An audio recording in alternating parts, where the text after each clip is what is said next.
Retrofuturista.com.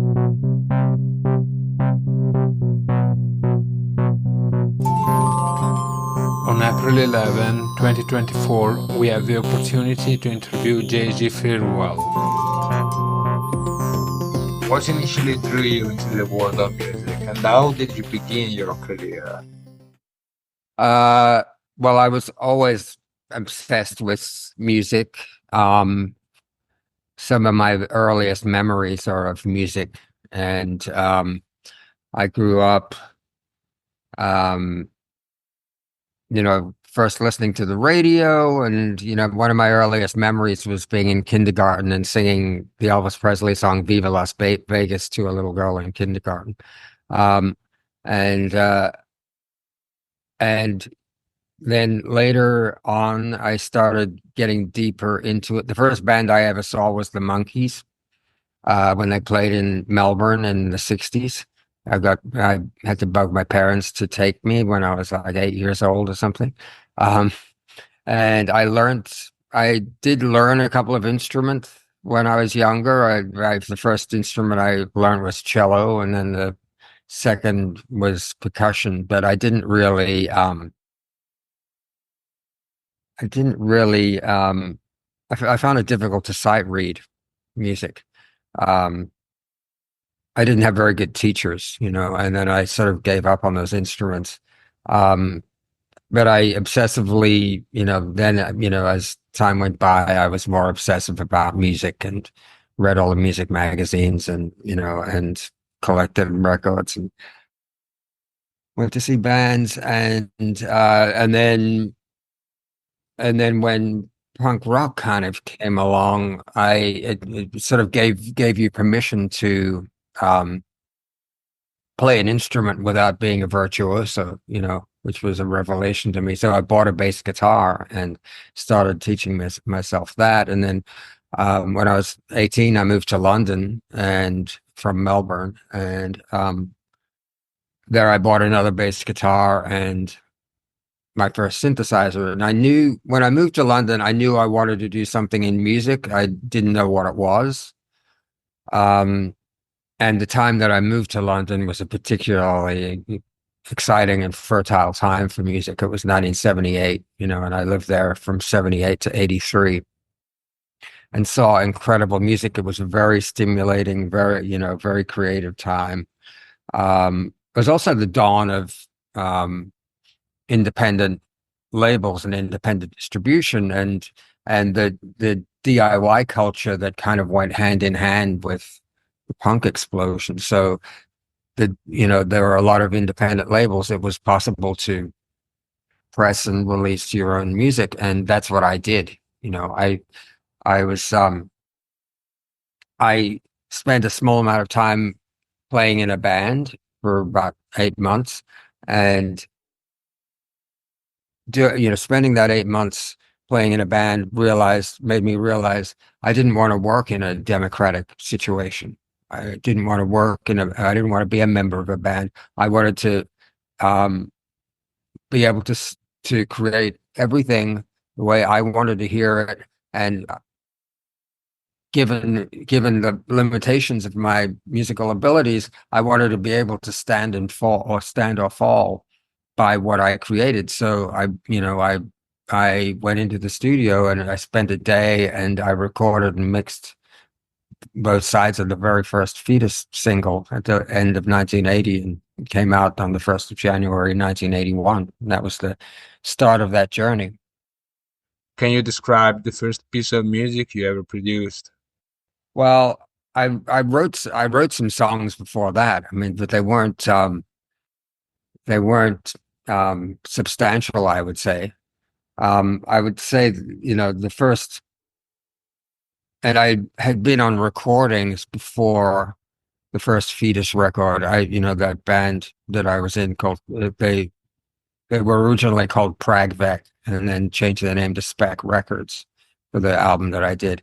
So I was on that album, and I'd worked quite a lot with Nurse with Wound. And that was hugely influential on me as well, in terms of processes. working with Steve Stapleton, who was really proudly a non-musician, um, that had a lot of ideas and used the studio as an instrument. And he would have, each Friday booked out at this little 8-track studio in Shepherd's Bush in London called IPS. And he invited me down there, and we would go there, and he'd have ideas, and we would just pick up things that were around the studio, like a chair or a ladder, or if he'd find something on the street, didn't matter what it was, or he'd bring some things or a book, or not necessarily instruments. There were instruments there, but we we would make recordings, and he would treat them and manipulate them and turn them backwards and cut them up. And by the time he was through with it, it was thoroughly unrecognizable. And that liberation from, you know, if punk rock gave you permission to play an instrument without really knowing how to play the instrument, Nurse with Wound taught me you don't need instruments at all. You don't even need an instrument. You just need ideas. You need sounds. And he had a very deep, he turned me on to a lot of music too. It was also around that time that I started, reading writings by people like John Cage and Stockhouse and getting into that type of theory and about randomness, and getting into the minimalism that was coming up at the time, because people like Philip Glass and Steve Reich were like touring with their bands, and so I saw that type of stuff.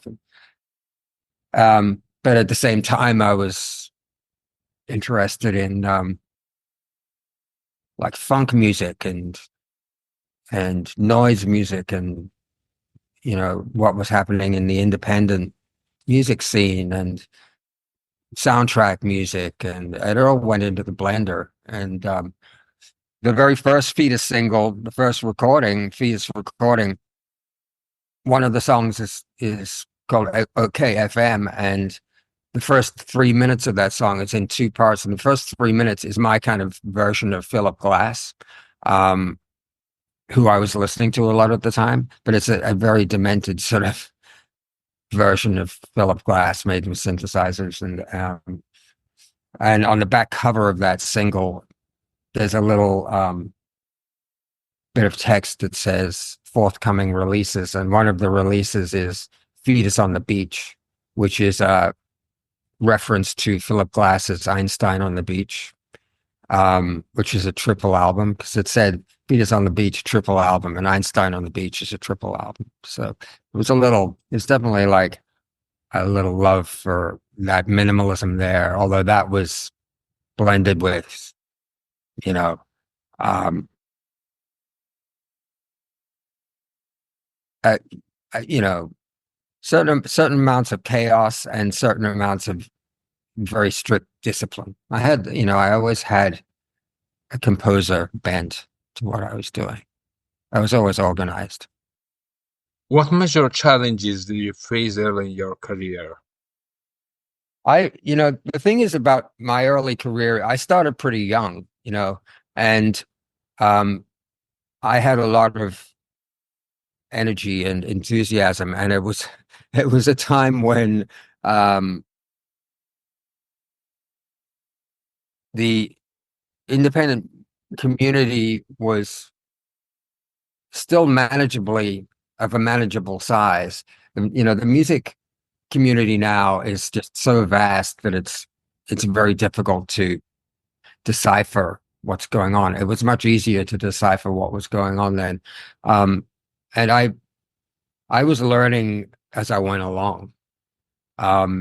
There's like marked, I think like improvements between each subsequent record that I did as I learned things, and I was coasting on that excitement. So I didn't really feel like there were challenges. All I thought was it was just like I was just doing it, and I didn't feel, my very first single got played by John Peel. So, that was Um, that was pretty good, even though I wasn't selling tons and tons of records, but I was um, pressing the records myself, distributing them myself, and taking the proceeds of one record and putting it into the next one, and in the first 2 years, I had already made three 7 inches, a 12 inch, and two albums, and which is like pretty prolific. Um, so I was really shot out of the shot out of the barrel of the gun with kind of enthusiasm and it's a million ideas. How did the experimental music scene of the 80s influence your music and sound? Well, I talked about Nurse with Wound, for example. Um, there was, it was a very fertile time in London. There was It was like an improvisation scene. There was, as I said, before that, minimalism was kind of uh, being performed there. There were, groups like Throbbing Gristle who were playing live, and each time that they played, it was a totally different experience. Sometimes it was like um, it was in a very different environment every time, and the music was different every time. Sometimes it was really assaultive. Sometimes it was kind of very, clinical. Um, so there was just a lot of ideas and a lot of possibilities at that time. And I feel like, what I was doing didn't have any borders. I I drew from a lot of different sources, and as I said, a lot of I was just as influenced by Ennio Morricone as I was by James Brown and by Steve Reich and the pop group. Um, it was a very good time for music. Over the years, you have collaborated with many artists. Which collaboration do you find the most interesting or prolific? Yeah, I'm, despite appearances, I'm not a really big collaborator. Um, in the 80s, there was the appearance that I was collaborating more. And I'm not always the best. I've gotten better at collaborating. Um, I did a bunch of stuff with Mark Allman, which I think uh was really important to me and and I think it was a very fertile relationship, and Mark was very open to my ideas, and so that was good. I mean, and then one of my first production jobs ever was this group Coil, um, and that was that was sort of blurring the line between production and mixing and collaborating, and um, with some of the um material that we were working on, it was very unfinished, and we would sort of finish it off, or they'd come in with sometimes with a full idea, or sometimes with something finished, sometimes something very unfinished. So that was interesting, and it was a challenge, and I've done some production over the years. Um, it's I've had an interesting time with production, but it's not something I really want to do. I'm more interested in doing my own stuff. Um, I think the most prolific collaborative partner I've had is actually Simon Haynes, who I'm working with now, who has a group called Tradici Baci. And we've written maybe 30 songs together, or maybe more.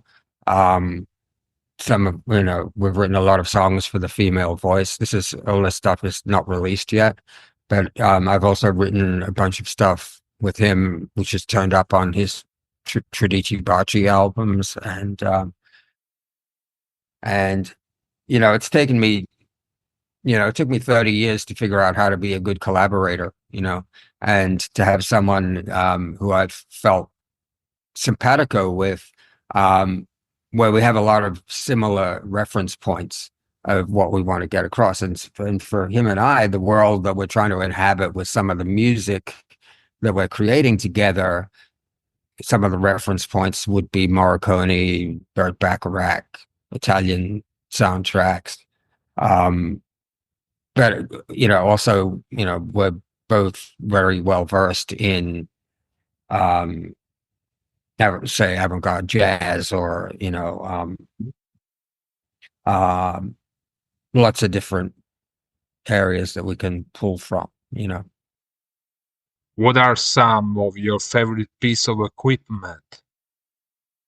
Well, I always use the studio as an instrument, um, and my music has always been technology driven, even from the very start. I mean, I was always before sampling technology existed, I was doing my version of that, but I was using tape loops and cassettes with pause buttons and turning tape backwards and editing and things like that. And um, so when sampling technology became accessible, it was a way of organizing what I'd been doing up until then. Um, I'd say one of my big mainstays, like, has been for many, many years, and I still use it today, but not as often. But is the Akai S5000 sampler, which is a hardware sampler, and I really like that, and I think it's better than in the soft samplers that are on the market. Any that I've tried, anyway. Um, it sounds better. It's just it transposes better. Um, I'm kind of fast at using it. So as a piece of hardware, I like that. Um, and know that I have, I don't really think of myself as an instrumentalist. Um, instruments are a means to an end. Yeah. And the end is creating a piece of audio. And so I'll pick up an instrument and play it. I mean, I play keyboards all the time. Um, that's probably my main instrument. Um, I wouldn't say I have a favorite keyboard. I mean, I have a bunch of stuff here, um, that I use and that have good sounds. But yeah, I'd say if I had to have a fallback, I'd say the S5000. What are you currently working on, and can you share any details about your upcoming projects? Yeah, well, for the last 20 years, I've been doing a lot of scoring for television. I've scoring three different animated TV shows, most notably The Venture Brothers, which was on Adult Swim Cartoon Network. Um, and I did that for 7 seasons. And then concurrent to that, I did another animated show called Archer, the music for that, and that just ended last December. Um, it got canceled, and so after 20 years of nonstop doing TV, I finally have a break from it. And I never stopped making my own music while I was doing the scoring. So I have a lot of albums that were in various states of completion over the last few years, which right now I'm finishing. So I just actually finished making the new Zordox album. And Zordox is my electronic project, and this is the third Zordox album. Just finished making that. I'm probably going to be tweaking the mixes a bit, but That's done. I'm working on the first Fetus album for a Fetus album, which will be the first Fetus album of all new material since 2010. Um, and I'm very excited about that. It's also going to be the final Fetus album. Um, I'm working on, it looks like I'm doing another volume of Venture Brothers soundtracks, which I got, and the first volume of Archer soundtracks is coming out. It should be, I think it's out, any day now. It's coming out through Disney. Um, so that's the latest thing. So yeah, and I have several other albums that I'm working on. There's about 8 or 12 albums um, that are in various states of completion. There's also an album of um, that I'd like to complete an album of soundtracks for Ken Jacobs. I have two projects, one called Color Nocebo and one called Silver Mantis, um, which will turn into albums. The Color Nocebo one's already recorded. Um, so yeah, there's a lot of stuff. Um, I because I have this backlog of music that I want to get out, I have to increase my output because otherwise I'm going to be 100 years old by the time all this stuff comes out. So I've got to try and make it so that I'm releasing 2 or 3 albums a year. What music are you currently listening to, and are there any new artists who have captured your attention? Um, well, I'm always looking for new music to listen to. I publish a playlist every month, which I publish on my Tumblr blog. And that gives you a sense of the music that I'm listening to at any one month. Um, I would say like in the last few years, um, one label that I've been very excited about is called Dur et Du, which is a label from Lyon in France. And they release a lot of bands from Lyon. Um, and there's something about those bands that there's something very creative about those bands. They seem to be informed or influenced by, some of them are informed and influenced by, groups like Magma or Universe Zero, the kind of like rock in opposition, Zoil type groups. But the groups um, on Do or Do are like bands like Poil, Poil, and Ni, Ni, and uh, Orchestra Spam, and uh, who else? Oh, uh, what are the other bands? Oh, there's a bunch of bands on that label that are really good, and um,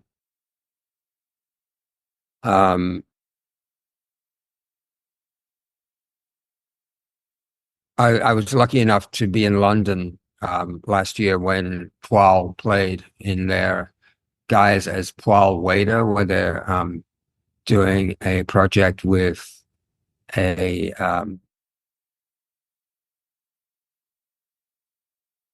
Chinese, I want to say Chinese singer, um, and it's outside of the scope of what they normally do. Um, but there's still their own personality is very much in there. Um, and that was really an exciting show. There's a here in New York. I go to a lot of concerts, and uh, we're lucky in New York to have what I think is the most fertile contemporary classical new music scene in the world. Um, and there's a stunning amount of great music comes out of here, um, which you can see on almost any night of the week. Um, some of the things I saw recent, well, there's groups like, say, Jack Quartet. who are a string quartet who are incredible players and play an incredible repertoire of music. So percussion, who are a percussion quartet. Um, there's institutions like Bang on a Can and um, uh, International Contemporary Ensemble, ICE, and um, Wet Ink, Yarn Wire, who are a two piano, two percussion ensemble. So there's a lot of really inventive, exciting new music that comes out of New York and a lot of exciting composers. Um, so that's very stimulating. And I go and see a lot of shows. Um, so yeah, but I listen to tons of stuff.